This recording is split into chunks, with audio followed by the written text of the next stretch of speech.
मोदी सरकार के 8 साल की उपलब्धि के बारे में आज हम इनसे बात करेंगे और बात यह भी करेंगे कि 8 जो बड़े फैसले अब तक मोदी सरकार ने लिए हैं अर्थव्यवस्था के क्षेत्र में, वो 8 बड़े फैसले क्या हैं। वो जब से 8 वर्ष पूरे हुए हैं उसके बाद से लगातार हम टेलीविज़न माध्यम से या अखबार के माध्यम से ये सारी चीज़ें देखते रहे। लेकिन और आज डॉक्टर कराड से जो है हम इसके बारे में बात करेंगे। लेकिन एक छोटा सा परिचय डॉक्टर कराड का मैं देना चाहूँगा कि पेशे से सर्जन हैं और कोविड काल में इन्होंने बहुत ही रिमार्केबल काम किया था। और कोविड काल में महाराष्ट्र में ख़ास तौर पे जो माइग्रेंट की समस्या थी, जो बाहर से दूसरे राज्यों से जो महाराष्ट्र में लोग आए थे और लॉकडाउन के कारण जिनको परेशानी हो रही थी, उनको दिल खोल करके दोनों हाथों से इन्होंने मदद किया था। और उस दौरान इनको लोगों ने जाना और मैं भी इनका नाम उस दौरान ही जाना कि डॉक्टर कराड भी कोई हैं महाराष्ट्र में। इसके लिए आपका बहुत बहुत शुक्रिया, बहुत बहुत धन्यवाद। आपने कोविड काल में आपने बहुत ही अच्छा काम किया। लेकिन एक मेरा पहला सवाल ये है कि पेशे से आप सर्जन हैं और काम जो है अभी आप वित्त विभाग में फाइनेंस डिपार्टमेंट में कर रहे हैं, तो कुछ परेशानियां आपको हो रही होगी। हालांकि अर्थव्यवस्था की जो पहली सर्जरी मोदी सरकार ने की थी नोटबंदी करके, वो सर्जरी हम लोग देख चुके हैं। उस सर्जरी के बाद आप आए हैं, तो अब देश को कौन सी ऐसी चीज़ें एक सर्जन के रूप में, जो एक सर्जन है और फाइनेंस मिनिस्टर भी है, अभी राज्य मंत्री भी हैं, कौन सी वैसी चीज़ आप देना चाहते हैं? कौन से वैसे जो 8 स्टेप हैं वो एवरीबडी नोज, अगर आप कुछ बताना चाहते हैं कि वो 8 बड़े कदम क्या हैं फाइनेंस डिपार्टमेंट के, जो अब तक सरकार ने लिए हैं, जो रिमार्केबल हैं, लोगों के दिमाग में अभी भी जो है अपनी छाप छोड़ चुके हैं, उनके बारे में बताइए। और अगले 8 कदम क्या होंगे आपके, उसके बारे में हम चाहते हैं कि हमारे दर्शकों को आप बताएं। जैसे मैं प्रस्ताविक में बताया, प्रधानमंत्री जी को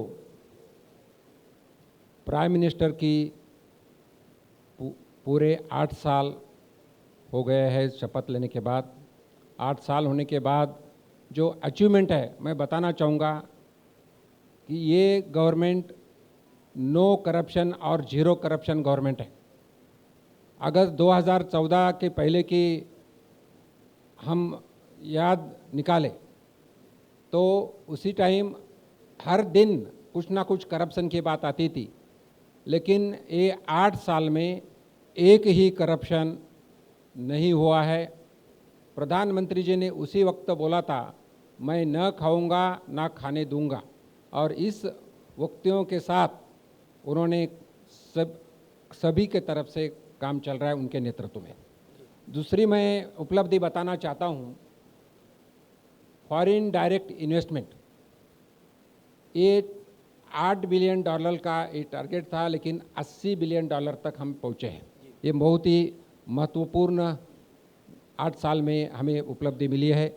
उसी के साथ हमारा एक्सपोर्ट जो $400 बिलियन का था, अभी वो $600 बिलियन तक हम पहुँचे हैं। ये भी बहुत बड़ी हमारे देश के लिए उपलब्धि है। उसी के साथ उद्योग में ट्रस्ट बेस्ड एटमॉस्फेयर बना सके, इसीलिए उद्योजकता हमारी बढ़ रही है। और मैं बताना चाहता हूँ कि कोविड के टाइम जो हमें उपलब्धि मिली है वो बहुत ही महत्वपूर्ण उपलब्धि है। उसी से पर्टिकुलरली मैं बताना चाहता हूँ कि वैक्सीन जैसी चीज़ जो हमारे देश में बनी और हमारे नागरिकों को वैक्सीन मिल सका, जो वैक्सीन हमारे नागरिकों को मिला है, सबसे बड़ा दुनिया का वैक्सीनेशन भारत देश में हो चुका है। और ये केवल एंड केवल हम खुद भारत देश वैक्सीन बना सका, और सिर्फ बनाने के बाद हमारे देशवासियों के साथ अलग अलग राष्ट्रों को भी वैक्सीन एक्सपोर्ट किया है, दिया है। ये बहुत बड़ी उपलब्धि प्रधानमंत्री ने माननीय मोदी साहब के नेतृत्व में है।